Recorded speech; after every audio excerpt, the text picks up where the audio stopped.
Welcome to Talking Business, a podcast produced in Melbourne, Australia. The podcast is available on the Acast app, the Apple Podcast Store, or wherever you go to get your podcasts. Or you can get it at the Business Acumen website at www.businessacumen.biz. I am Leon Gettler. My job is to review and monitor the week's news in business, finance and economics. I bring it all to you every week. This is episode number 44 in our series for 2020, and today's date is Friday, December the 4th. First, I'll be talking to Andrew Lawrie, successful entrepreneur and business coach, who is regularly ranked among the top business coaches in the world. And I'll be talking to economist Nicholas Gruen about how COVID-19 has affected our clear thinking process as we search for solutions. But now, let's talk to Andrew Lawrie. Andrew, what makes a good business coach? I should start by saying I don't think there's one answer to that. I think for different people, for different situations, different aspirations, there are different requirements. I think there are a couple of items that are almost universally important for a coach to have, and then perhaps there are a couple that I like myself. So I think for so much of coaching is about asking questions and having good skills around listening, being empathetic. I think those are vital. Sometimes how you respond to what comes up, though, done well, it's about being objective and honest, of course. But sometimes it requires, I think, real courage to ask the questions that need to be asked, to say the things that need to be said. So I think somewhere in that mix of questioning, of listening, but then having the wherewithal and the willingness to be upfront and honest, I think are almost always good things for coaches to have. Which would suggest that the client would also need to be receptive to those difficult questions. Very, very true. Very true. There's an interesting line that draws.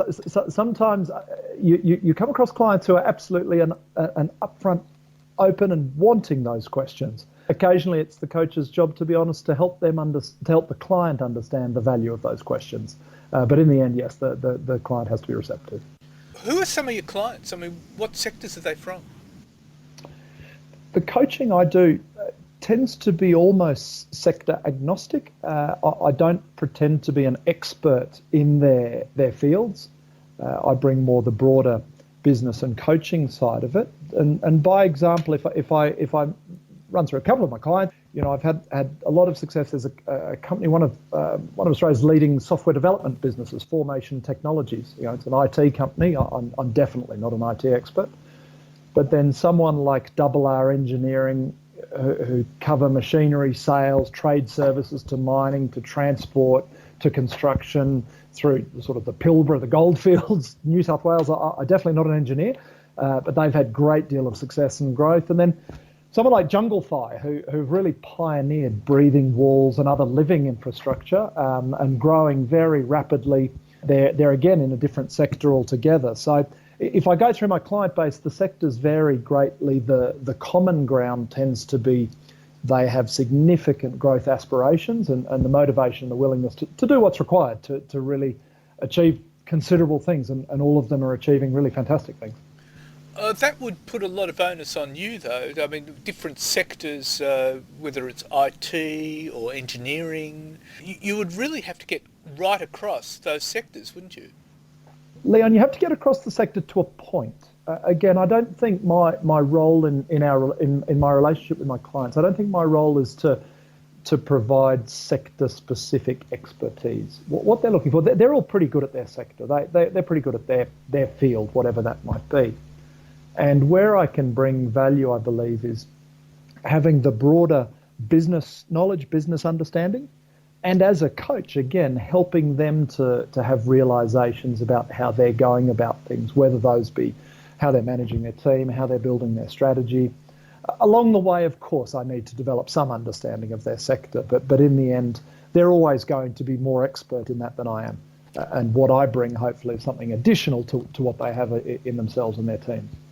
But you would have to be pretty much across what's happening in their industry to give them advice. I'm going to sound terrible. I'm not answering the questions the right way, I fear. But yeah, across it to a point. But I think my role first and foremost is still to help them work out how to find those answers. Think of it as a sports coach. Roger Federer's coach does not get on the court and do the serve for Roger Federer. Roger Federer's coach helps Roger Federer to to train, absolutely, makes observations about how he's going about things, guides him to work it out for himself to a point, holds some discipline, some accountability. It's that external perspective, the observation of somebody that they themselves can't have of themselves.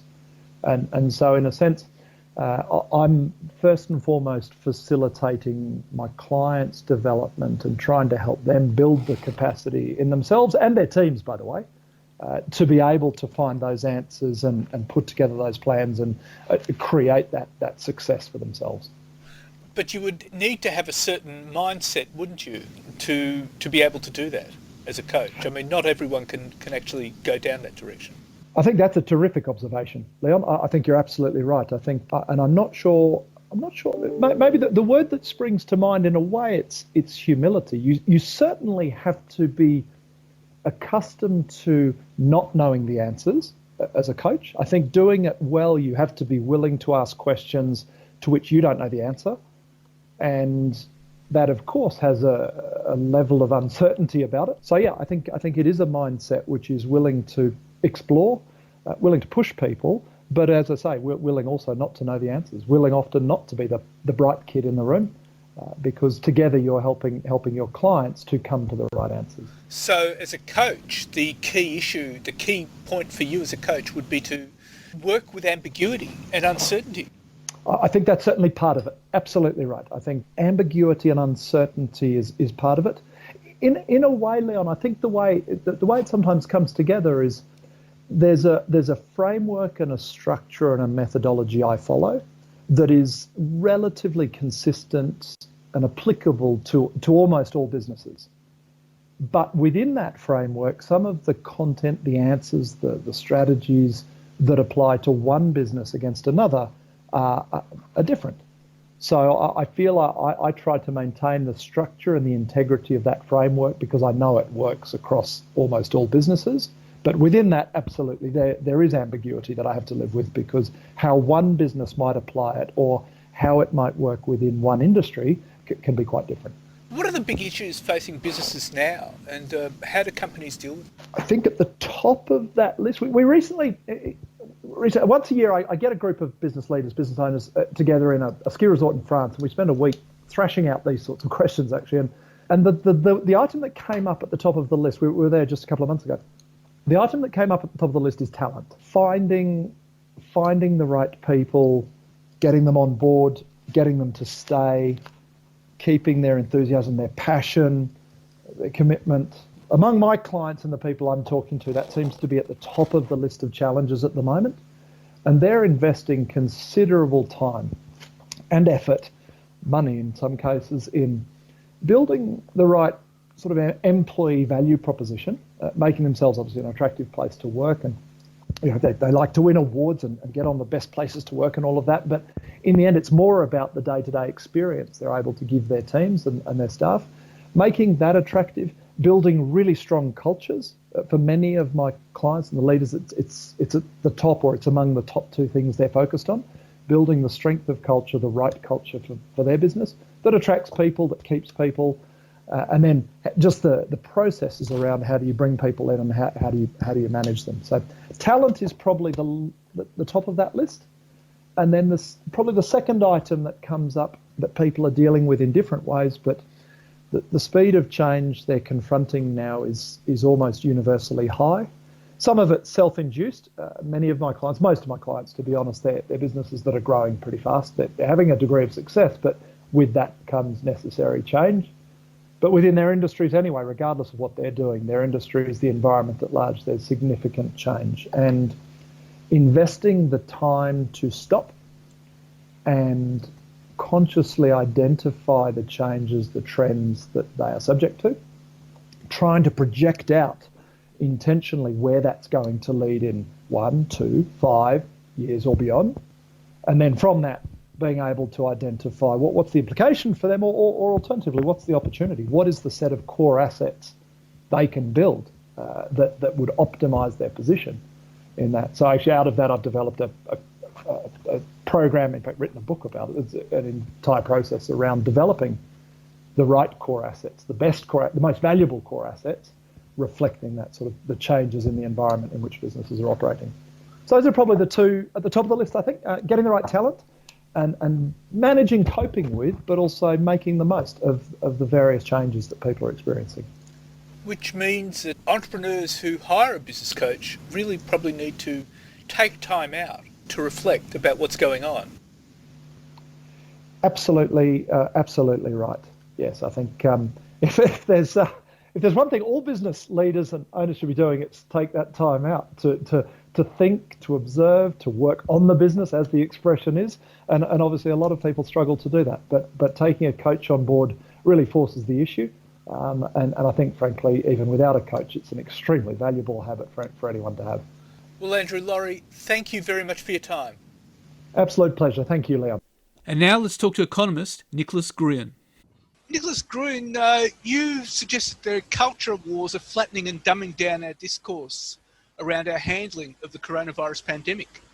Can you explain that? Sure. So pretty much everywhere you look, all the issues that we have to think about and public policy has to think about have sorted themselves out onto an ideological landscape which is very recognizable as a culture war. And I mean, this is perhaps a little clearer in the United States, where wearing masks was turned into a political statement about freedom. But it's also been true here. And as you go through every one of the subjects, and maybe we can do that in this interview, if you look at questions like the lockdown, questions like should we go for suppression or eradication, masks, border control between states, internal borders, all of these things were handled as if you really just needed to know what ideology you had, and then you had an answer, rather than to handle them in context and according to a careful and commonsensical analysis. Well, let's start with them. Tell us about the discourse around lockdowns. So we have questions like, are you for or against lockdowns? Now, we actually have a counterexample, which is Sweden, which didn't impose lockdowns, and it ended up with about the same amount of economic damage and 10 times as many deaths from COVID. So that seems to me to suggest that, at least pursued as a sort of a stopgap, that lockdowns make sense. But we had a huge industry. I mean, a website was started in the United Kingdom called Lockdown Skeptics. What does that remind you of? I had lengthy arguments with people on my blog about whether lockdowns work or not. Now, it's perfectly obvious that a properly imposed lockdown will work to slow the spread of COVID, but you can still have an argument about whether it's economically worthwhile, and whether even in health terms there might be larger health costs than benefits. But that's not how we had it. We had it according to the playbook of believers versus skeptics, and common sense wasn't conceded. You just have these two sides lobbing grenades backwards and forwards, and that's a terrible way for the public discourse to be pursued. And in the United States and Europe and the United Kingdom, it has led to the worst possible outcome, which is yo-yoing from lockdowns, out of lockdowns too early, inadequate testing and tracing, and then second wave, then another lockdown. And so these countries have had massively higher costs than Australia has and New Zealand have and China has, because they imposed lockdowns forcefully, early, comprehensively, and kept them on until they'd pretty much eradicated the virus. And, well, there was another big debate around masks, wasn't there? Well, the intriguing thing is that the now ACT Person of the Year, Brendan Masks Are Silly Murphy, our former chief medical officer, told us in March that it was just silly to wear masks in the street, and basically poo-pooed the wearing of masks. Now, masks are pretty obviously a commonsensical way to lower the spread of COVID. It's kind of hard to convince a normal, reasonable person that that's not the case. And yet the medical authorities said virtually nothing. Australia continued to ignore the issue. Woolworths and Coles didn't mandate masks even for their employees. And then all of a sudden, Victoria got into a terrible trouble with the second wave, and masks were compulsory, including in deserted parks. Masks are still not compulsory in New South Wales public transport, where they clearly have a role, even though the Premier Gladys Berejiklian spends her time saying, please wear masks. So it's a sort of a chaotic, incoherent policy of improvising while the ideological warriors lob grenades left and right. Well, you could say the same happened about the issue of border closures.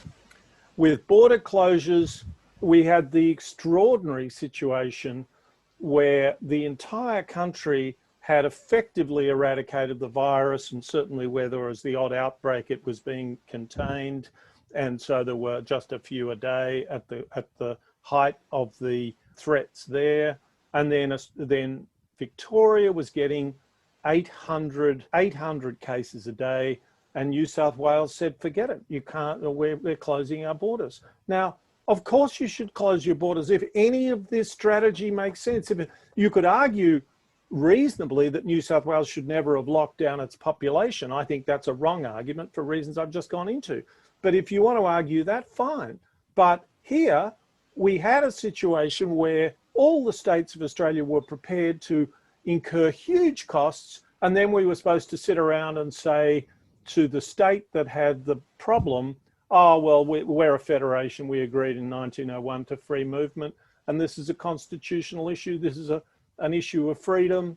And so that's just extraordinary. And then when common sense and political reality overcame that, you have the sort of equal and opposite situation with the Premier of Queensland imposing lockdowns between New South Wales and Queensland, WA, South Australia, Tasmania, all with these policies where they could have formed a bubble quite early on. So there you are. It's all via the culture war rather than working out the issue on its merits in context. Well, what was interesting with the border closures was that were remarkably political.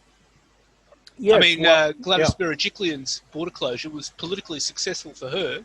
Yeah, that's right. And McGowan's border closure has been terribly successful for him in WA. Exactly. And so, you know, when the people agree with me, I think, thank God for democracy, and they did agree with me about the obviousness of closing borders to Victoria when it's got a massive second wave going on. And then then it turns out that populations, absorb super simple messages, and they've got this sort of background xenophobia even to people from other states. That's a pretty unfortunate state of affairs, but that's now in the process of sorting itself out, fortunately. And the other big issue was whether suppression or eradication. Well, we had a nice little bit of nonsense about that. The actor, if I get his title of the time right, the acting deputy medical officer came out and actually wrote an op-ed saying that we weren't trying to eradicate the virus. We were engaged in aggressive suppression, I think was the term used. The two things are exactly the same in functional terms. Aggressive suppression means eradicating the virus anywhere you know that it exists, not letting up until there are no cases for a safe period of days. That's what I call eradication. It is at least reasonable for governments to try to clearly communicate to the community that they may not be able to fully eradicate the virus from Australia. But unfortunately this, and I'm now speaking with some experience on the blog I run, Club Troppo, this turned into a kind of silly exercise of semantics where people who were sort of originally, people could carry their skepticism about a lockdown into the next question. And my argument was never, I don't believe I'm not dead sure I'm right about lockdowns, but given that we pursued lockdowns, of course, the point of the lockdowns was to eradicate the virus and to get it to a point where eradication can take place via other means. That if you've got a virus that can treble the number of daily infections in the space of a week, then there is no alternative but to try to eradicate it everywhere you find it. What are the lessons that we can draw from this? The lessons are, I guess, the lessons are sort of obvious, which is there should be more common sense, more thinking in context rather than in ideological categories. But it's a sad time for us, and politicians pursue simple messages, and the people vote for simple messages most of the time. Fortunately, they were able, in the case of lockdowns, in the case of border closures, to simply simply impose their will upon their political masters. And in the case of the Victorian borders being closed, thank goodness for that. Well, Nicholas Gruen, those are quite illuminating words, and something for us all to think about. And thank you very much for your time. Thanks very much, Leon. So what's happening in the news? Well, in remarks to Congress, Federal Reserve Chairman Jerome Powell says that the pace of improvement in the economy has moderated in recent months, with future prospects remaining extraordinarily uncertain. Powell said that the increase in new COVID-19 cases both in the US and abroad was concerning and could prove challenging for the next few months. A full economic recovery is unlikely until people are confident that it is safe to re-engage in a broad range of activities. Powell also said that while progress on developing vaccines had been very positive, significant challenges remained regarding the timing, production and distribution of the vaccine, and it remained difficult to assess the economic implications of this process with any degree of confidence. And biotechnology company Moderna, one of the leaders in the race for coronavirus vaccine, announced it would file for regulatory clearance, a critical milestone that brings the United States a step closer to having 2 coronavirus vaccines before the end of the year. Moderna's vaccine was 94% effective at preventing illness in a 30,000-person clinical trial, the company said, a performance that exceeds expectations and is on par with the best vaccines. All 30 cases of severe COVID-19, the illness caused by the virus, were in a group that received a placebo. And the economic impact of the coronavirus pandemic is of greater concern to Australians than the health effects, a new nationwide survey finds. With the virus suppressed in Australia and the economy emerging from recession, the latest True Issues survey finds 85% of people are concerned about the effect on the economy. This outstrips concerns about the ability of the health system to cope, which is still a relatively high 70%, or the 68% who fear family or close friends being infected. The True Issues survey is conducted quarterly by JWS Research to gauge the issues that concern voters the most and how they rate the government's handling of each. The latest survey of more than 1,000 voters, conducted from November the 20th to 22nd, finds that while the usual concerns of health, the economy and the cost of living remain foremost in the minds of voters, the environment and climate change has become entrenched as a top 5 issue of concern. Levels of concern over the environment and climate change waned a little in the middle of the year during the height of the coronavirus crisis, but the latest update shows that they have returned to levels closer to those of last summer, when the nation was ravaged by fire and drought. Climate change rates 5th in the latest survey, with 38% rating it as an issue of concern. This is the same level as in November last year, as the drought hit and the fires took hold, and just below the 42% in February, when the country was burning, and well above the 31% in July. And toxic effects from the coronavirus pandemic will cause further damage to the world's pension systems, which are already struggling to cope with ultra-low interest rates and escalating financial pressures, according to a new study. Pension funds fear that many economies will manage only disappointing, stuttering recoveries after the crisis, and that inflation will surge as a result of the massive emergency monetary measures introduced by central banks to stabilise financial markets, the research found. 9 out of 10 of the pension funds warned that they expected investment returns to be lower in the current decade than the last, and 3/4 expected inflation to increase. And the Organisation for Economic Cooperation and Development has warned Australia not to withdraw fiscal and monetary policy support before the recovery from the economic shock associated with the coronavirus pandemic is well entrenched. While the OECD is pointing to a relatively rapid recovery from Australia's first recession in 30 years, it has warned the government and the central bank to support the economy during the transition. The new outlook, published on Tuesday night, notes the planned unwinding of Australia's strong fiscal support rolled out during the first wave of the pandemic will be a headwind to higher GDP growth in the second half of 2021. It predicts that unemployment will also rise further because of the gradual phasing out of job retention programs and increased labour force participation. The OECD also points to two risks for the domestic outlook: a possible fall in business and consumer confidence as reduced government support is accompanied by a rise in business liquidations and unemployment.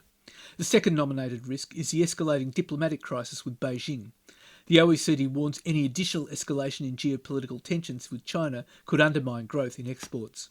And the Reserve Bank has kept the official cash rate and the 3-year bond target on hold at 0.1%. In Australia, the economic recovery is underway and recent data have generally been better than expected, Reserve Bank Governor Philip Lowe said in a statement following the meeting.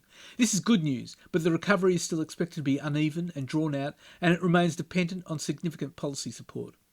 Dr Lowe reiterated that given the outlook for both employment and inflation, monetary and fiscal support will be required for some time. And Reserve Bank Governor Philip Lowe has told a parliamentary committee fiscal stimulus has played a critical role in supporting the economy through the coronavirus pandemic, and he now expected unemployment to peak between 7% and 8%. And Australia has exited recession after the economy grew 3.3% quarter-on-quarter in the September quarter. Economists had expected 2.5% quarter-on-quarter growth. The quarterly rebound lifted the year-on-year contraction to 3.8%. Economists had forecast a contraction of 4.4%. The combination of massive fiscal and monetary stimulus snapped a two-quarter run of negative growth. The economy contracted 7% in the second quarter, following 0.3% in the first quarter. And national house prices are on track to recover losses suffered in the pandemic and hit a new high if the current level of growth is maintained. The latest CoreLogic Property Price Index shows house prices have continued to rise nationally in the face of the coronavirus-driven recession. Property analysts no longer expect 10 to 20% declines in house prices and expect that if the virus remains under control in Australia, prices will rise more by early next year. After gains in October, CoreLogic's national index recorded a second consecutive monthly rise in November, with dwelling values up 0.8% over the month and 3.1% over the year. CoreLogic's head of residential research, Eliza Owen, said that this showed a new recovery trend following a 2.1% drop in Australian home values between April and September. And the potential loss of Victoria's AAA credit rating could cost the state up to $10 million per year, the Treasury has revealed. Treasurer Tim Pallas has acknowledged he cannot guarantee that Victoria will maintain its AAA credit rating as state debt soars in the wake of 2 coronavirus lockdowns and widespread job losses. The massive spend in the state budget will take the government's net debt to nearly $155 billion within 3 years, more than 28% of Victoria's total annual economic output. International credit agencies have reacted coolly to the record level of debt and foreshadowed a review of the state's AAA credit rating. If Victoria is stripped of its top credit rating, lenders will likely charge the state a higher rate of interest. Big rating agency Standard & Poor's put Victoria's AAA rating on a negative credit watch in August, the only state to attract that action, and last Tuesday reiterated its view that from that time there was a 1 in 2 likelihood that we will lower our rating on Victoria. And the Morrison government is rallying international support over its trade disputes with China, formally raising with the World Trade Organization Beijing's stonewalling of efforts to resolve issues and urging an end to discrimination against Australian exporters. Australian trade negotiators used a top-level WTO meeting last week to complain that the moves against local exporters were unfair and the country was being singled out for harsh treatment.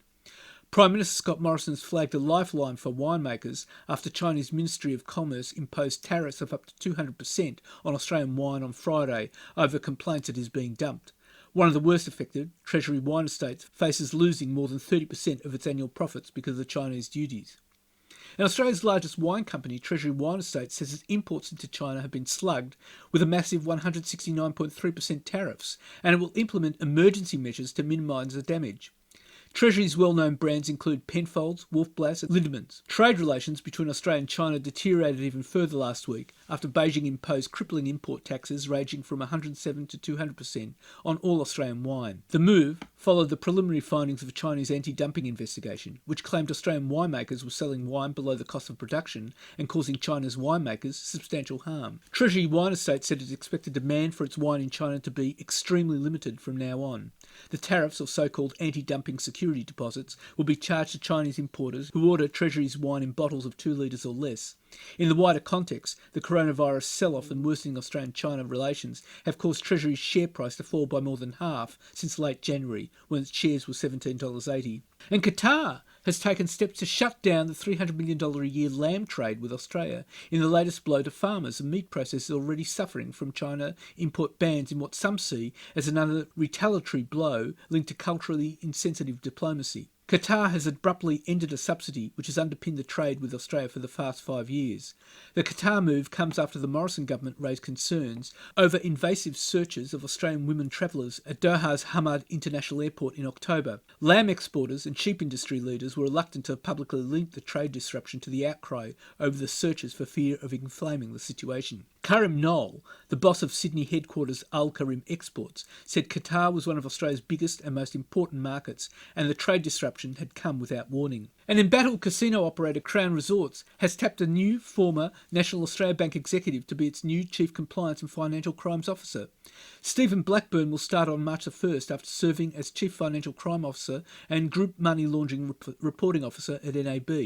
He will lead Crown's new Compliance and Financial Crimes Department and report directly to the Chief Executive and the Board. And the banking regulator has hit Westpac with an enforcement action for lax compliance and material breaches of a standard on liquidity, forcing the bank to undertake independent reviews and fix issues. The action is yet another blow to Westpac after it agreed to pay a record $1.3 billion penalty to financial crimes regulator Austrac for millions of breaches of anti-money laundering laws. The Australian Prudential Regulation Authority announced the latest enforcement action against Westpac in relation to breaches identified during 2019 and 20. It slapped Westpac with a more onerous calculation of its liquidity ratio, and further action could be taken by APRA and its counterpart in New Zealand over the failings. Banks need to hold highly liquid assets to be able to fund short-term cash outflows, and these levels are stipulated by regulators. And the Financial Services Watchdog has dragged Australia's biggest bank to court over the slugging of interest charges upon more than 2,200 customers. The Commonwealth Bank is accused of charging 34% interest on business overdraft accounts between December 2011 and March 2018, despite the advertised rate of between 14.55% and 16%. The difference netted the bank more than $2.9 million, financial regulator ASIC said in court papers on Tuesday. And the plunging share price of Crown Resorts and the scrapping of its dividend has weighed heavily on James Packer's flagship private company, which slumped to a $400 million paper loss and had more than $600 million wiped from its assets. The financial accounts of a billionaire's Consolidated Press Holdings, lodged with the corporate regulator late on Monday evening, reveal how the earnings hit Crown took due to COVID-19 had a knock-on effect on Mr Packer's wealth. CPH made a $402 million loss for the year to June 30 from only a $16 million revenue, compared to a $46 million profit from $320 million income in 2019. Much of the loss was due to the fall in Crown share price during the 2020 financial year, in which it fell by more than 25%, and the subsequent fall in the value of assets on the CPH balance sheet. Mr Packer has also missed out on a big payday from his major shareholding in Crown, which in August cancelled its final dividend for the 2020 financial year, after its profits and revenue fell due to the forced closure of its Melbourne and Perth casinos at the height of the pandemic. And retailers are reporting an exuberant consumer response to Black Friday, the annual pre-Christmas sales bonanza, following months of lockdowns and closed borders, and amid a growing optimism that the end of the pandemic is in sight. The National Retail Association had already projected a record-breaking Christmas season, including $5.3 billion of sale over the 4 days between Black Friday and its e-commerce counterpart Cyber Monday. That included a projected $1.8 billion in online sales. Retailers said the early signs were that the weekend sales had drawn the expected shoppers both online and at brick-and-mortar stores. Qantas has rejected a last-minute attempt to save 2,000 ground handling jobs and will instead lay off those staff and outsource the work. The decision affects workers across 10 airports and takes the number of job cuts at Qantas since the pandemic to about 8,500, almost a third of the airline's pre-pandemic workforce. Qantas originally said it would consider outsourcing ground handling, baggage handling, catering and cabin service roles in August, believing it could save $100 million a year in staffing costs and another $80 million required to upgrade in-house equipment over the next 5 or 6 years. It prompted a stern reaction from the Transport Workers Union, who called on Chief Executive Alan Joyce to re-sign and pay back JobKeeper subsidies given to the company. Due to Qantas's enterprise bargaining conditions with the TWU, the union was able to submit its own bid last week to try to save its members' jobs. However, Qantas criticised that bid in a statement on Monday, saying it had significant gaps and was unable to compete with third-party offers. And that's it for this week. And next week I'll be talking to Tommy Huppert, founder and CEO of medicinal cannabis company Cannatrek, which is doing a capital raising and developing export markets for Australian medicinal cannabis. And I'll be talking to IFM Investors economist Alex Joyner about the latest GDP figures and the state of the Australian economy moving forward. In the meantime, you can find me on Twitter at TalkingBizBLZ, on Facebook and on LinkedIn. And if you want, leave a comment. Wishing you all a safe and healthy